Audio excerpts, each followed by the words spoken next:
নমস্কার বন্ধুরা, আমার চ্যানেলে আমি আপনাদেরকে স্বাগত জানাই। ইঁদুর কোনোভাবে যদি আমাদের বাড়িতে একটাও চলে আসে, কিছুদিনের মধ্যে বাড়িতে ইঁদুরের উপদ্রব অনেকটাই বেশি হয়ে যায়।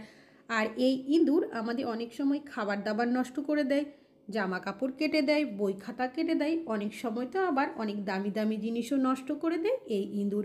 আর এই ইঁদুরের অত্যাচারে যখন অতিষ্ঠ হয়ে যায়, বাজার থেকে নানা ধরনের ওষুধ কেমিক্যাল কিনে নিয়ে আসে ইঁদুর মারার জন্য। তবে ইঁদুর এমন জায়গায় মরে পড়ে থাকে, অনেক সময় খুঁজেও পায় না, বাজে দুর্গন্ধ ছড়ায়।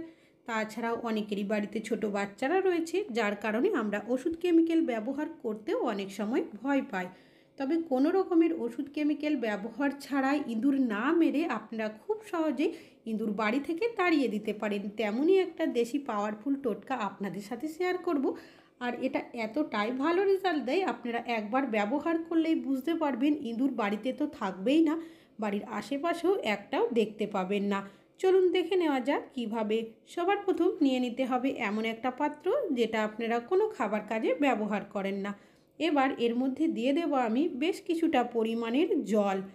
এখন নিয়ে নিয়েছি এখানে আমি কিছুটা দেশলাইয়ের কাঠি। দেশলাই কিন্তু আমরা প্রত্যেকেই কম বেশি কোনো না কোনো কাজের জন্য ব্যবহার করে থাকি। এই দেশলাই কাঠিগুলো জলের মধ্যে আমি দিয়ে রেখে দেব 5 মিনিটের জন্য, যাতে করে দেশলাইয়ের কাঠির যে বারুদের অংশগুলো রয়েছে সেটা একটু নরম হয়ে যায়। ফিরে আসছি 5 মিনিট পর। তো দেখতেই পাচ্ছেন এখন কিন্তু 5 মিনিট হয়ে গেছে। দেশলাইয়ের কাঠির যে বারুদের অংশগুলো রয়েছে সেগুলো জলে কিন্তু খুব ভালো মতো ভিজে গেছে। এবার হাতের সাহায্যে বারুদের অংশগুলো আমি এইভাবে করে একটু ছাড়িয়ে নিচ্ছি। কাজটি কিভাবে করছি সেটা একটু ভালোভাবে দেখলেই বুঝতে পারবে। এই কাঠির বারুদের অংশগুলো আমি এইভাবে ছাড়িয়ে নেওয়ার পর জলের মধ্যে কিন্তু এইভাবে মিশিয়ে নেব। তো দেখতেই পাচ্ছেন প্রত্যেকটা দেশলাই কাঠির বারুদের অংশগুলো কিন্তু আমি এইভাবে ছাড়িয়ে জলের সাথে মিশিয়ে নিয়েছি। এবার দেশলাইয়ের কাঠিগুলো এখান থেকে তুলে নিয়েছি। এবার এর মধ্যে কিছু উপকরণ দিয়ে দেব। এখানে আমি নিয়েছি কিছুটা পরিমাণের আদা। আমরা প্রত্যেকেই রান্নাতে ব্যবহার করে থাকি, তবে আজ কিন্তু ইঁদুর তাড়ানোর ক্ষেত্রে ব্যবহার করব। একটা গ্রেটারের সাহায্যে কিছুটা পরিমাণের আদা আমি গ্রেট করে নিচ্ছি। আপনারা চাইলে থেতো করেও ব্যবহার করতে পারেন। আদার মধ্যে একটা ঝাঁঝালো স্ট্রং ফ্লেভার থাকে, যেটা কিনা আমাদের এখানে প্রয়োজন। আর দিয়ে দিচ্ছি বেশ কিছুটা পরিমাণের বেকিং সোডা। এখানে কিন্তু বেকিং সোডারই ব্যবহার করতে হবে। আর দিয়ে দিচ্ছি সামান্য পরিমাণের ডিটারজেন্ট। আপনারা জামা কাপড় ধোয়ার জন্য ব্যবহার করেন সেই ডিটারজেন্ট পাউডারই দেবেন। তারপর খুব ভালো করে সব উপকরণগুলো মিশিয়ে নিতে হবে। তো মিশ্রণটা তৈরি হয়ে গেছে। এখানে নিয়েছি আমি আটা, ময়দা, বেসন যে কোনো কিছু ব্যবহার করতে পারেন। আর এই আটাটা কিন্তু খারাপ হয়ে গেছিলো, সেই আটারই ব্যবহার করছি। তো বেশ কিছুটা পরিমাণের আটা আমি দিয়ে দিয়েছি। এবার সব উপকরণগুলো আবারও আমি চামচের সাহায্যে মিশিয়ে নেব। তবে এই মিশ্রণটা কিন্তু দুটোভাবে ব্যবহার করব। আপনাদের যেটা সুবিধা বলে মনে হবে সেটা কিন্তু আপনারা ব্যবহার করতে পারেন। তো মিশ্রণটা তৈরি হয়ে গেছে। এখানে একটা আমি খারাপ হয়ে যাওয়া রুটি নিয়েছি। যে মিশ্রণটা বানিয়েছি কিছুটা পরিমাণের এইভাবে করে রুটির মধ্যে হাতের সাহায্যেই লাগিয়ে নিচ্ছি। আর বাকি মিশ্রণটাও কিন্তু একটু অন্যভাবে ব্যবহার করব। তো দেখতেই পাচ্ছেন পুরো রুটির মধ্যে কিন্তু আমি এইভাবে লাগিয়ে নিয়েছি। রুটিটাকে আমি রোলের মতো করে নেব। ডাইরেক্ট কিন্তু ব্যবহার করা যাবে না, যাতে মিশ্রণটা ভেতরে থাকে সেইভাবে কিন্তু কাজটা করতে হবে। এবার একটা ছুরির সাহায্যে আমি এইভাবে করে টুকরো করে কেটে নিচ্ছি। আমি 3টে টুকরো করেছি, আপনারা চাইলে 4টে টুকরো করতে পারেন। এবার এগুলো কোথায় কিভাবে ব্যবহার করবেন, তবে তার আগে এর মধ্যে আরও একটা উপকরণ দিতে হবে যাতে ইঁদুর খেতে আরও বেশি আকৃষ্ট হয়। আগে যে মিশ্রণটা সাইডে রেখেছিলাম সেটা নিয়েছি, এর মধ্যে কিছুটা পরিমাণের আটা দিয়েছি, তারপর আবারও এটাকে ভালো করে আমি মাখিয়ে নেব। আপনাদের কাছে যদি রুটি, ব্রেড কোনো কিছু না থাকে সেক্ষেত্রে আপনারা কিন্তু এইভাবে করে একটা মিশ্রণ বানিয়ে নিতে পারেন। এখান থেকে বেশ কিছুটা ছোট ছোট বল বানিয়ে নিচ্ছি। তবে এর মধ্যে আরও একটা উপকরণ দেব যাতে ইঁদুর খেতে আরও বেশি আকৃষ্ট হয়। নিয়েছি ঘি। তো এইভাবে করে কিছুটা ঘি দিয়ে দিচ্ছি। একটা স্ট্রং গন্ধ থাকে, সেটা দেখবেন অনেক দূর অবধি ছড়িয়ে যায়। তাছাড়াও এই রুটি, আটা এগুলো ইঁদুর খেতে খুবই পছন্দ করে। আমাদের যেখানে গ্যাসের সিলিন্ডার রাখা হয় অনেক সময় দেখবেন রাত্রেবেলা ইঁদুর কী করে, গ্যাস সিলিন্ডারের সাইড হয়ে কিন্তু চলে যায়।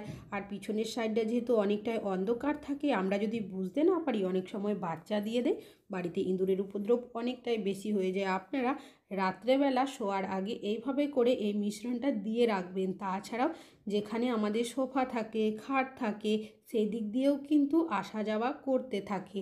এই জায়গাগুলোতে যদি আপনারা এইভাবে করে মিশ্রণগুলো দিয়ে রাখতে পারেন, যেহেতু ঘি রুটি রয়েছে যার কারণে খেতে শুরু করবে। যে মিশ্রণটা দিয়েছি তার মধ্যে রয়েছে দেশলাই কাঠির বারুদ, ডিটারজেন্ট পাউডার, বেকিং সোডা, আদা। এগুলো একসাথে মিশে যাওয়ার কারণে এমন একটা রিয়াকশন হয়ে যাবে, ওরা যখনই খাবে খাওয়ার সাথে সাথে ওদের মাথা ঘুরতে শুরু করবে, আর সামনে জল দেখতে না পেয়ে ওরা কিন্তু বাড়ি থেকে তুরন্ত পালিয়ে যাবে। যেখানে আপনাদের বাড়িতে ইঁদুরের উপদ্রব অনেকটাই বেশি থাকবে সেই জায়গাগুলোতে আপনারা এগুলো অবশ্যই দিয়ে রাখবেন, দেখবেন বাড়ি থেকে কিন্তু ইঁদুর চলে যাবে। তাছাড়াও অনেক সময় ফ্রিজের সাইড হয়ে, টেবিলের সাইড হয়ে, আলমারির সাইড হয়ে দেখবেন ইঁদুর রাত্রেবেলা আসা যাওয়া করতে থাকে। তো এই জায়গাগুলোতেও কিন্তু অবশ্যই আপনারা এই মিশ্রণগুলো দিয়ে রাখবেন। বাড়িতে আলু রাখা থাকে, রাত্রেবেলা দেখবেন অনেক সময় ইঁদুর খেয়ে চলে যায় বা কখনো কখনো মুখে করে নিয়ে চলে যায়। তো যেখানেই আপনারা আলু রাখেন না কেন সেই জায়গা সাইড করে অবশ্যই এই বলগুলো রেখে দেবেন, বা যে রুটির মিশ্রণটা করে রেখেছিলাম সেগুলো দিয়ে রাখবেন। যখনই ওরা এখানে আলু খাওয়ার জন্য আসবে আগেই কিন্তু মিশ্রণগুলো খেতে শুরু করবে। তাছাড়াও এই ধরনের নালি বা জলের ড্রেন দিয়ে রাত্রেবেলা ইঁদুর বাড়ির ভেতর চলে আসে। তো আপনারা এই জায়গাগুলোতেও কিন্তু এইভাবে বলগুলো বা মিশ্রণটা যদি দিয়ে রেখে দিতে পারেন, ইঁদুর যখনই আসবে আসা মাত্রই খাবে, খাওয়ার সাথে সাথেই পালিয়ে যাবে। ইঁদুর কিন্তু খাবারের গন্ধ শুকে কিচেনের মধ্যে আসে। রাত্রেবেলা অনেক সময় যদি ভুলবশত আমরা কিচেনের সাইড করে কোনো খাবার দাবার রেখে দিই, সেক্ষেত্রে সেই খাবারটা তো নষ্ট করে পুরো কিচেনটাকে নোংরা করে দেয়।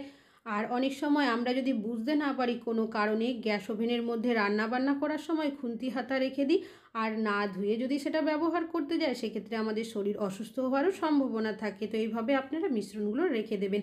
ইঁদুর কোনখান থেকে বাড়ির ভেতরে আসছে সেটা অবশ্যই লক্ষ্য রাখবেন। বিশেষ করে এই জানালার সাইড দিয়ে অনেক সময় ইঁদুর বাড়ির ভেতরে চলে আসে। এই জায়গাগুলোতে কিন্তু আপনারা এই মিশ্রণগুলো বা বলগুলো যদি দিয়ে রেখে দিতে পারেন, ইঁদুর যখনই বাড়ির ভেতরে আসার চেষ্টা করবে আসা মাত্রই খাবে, খাওয়ার সাথে সাথে দেখবেন বাড়ি থেকে পালিয়ে যাবে।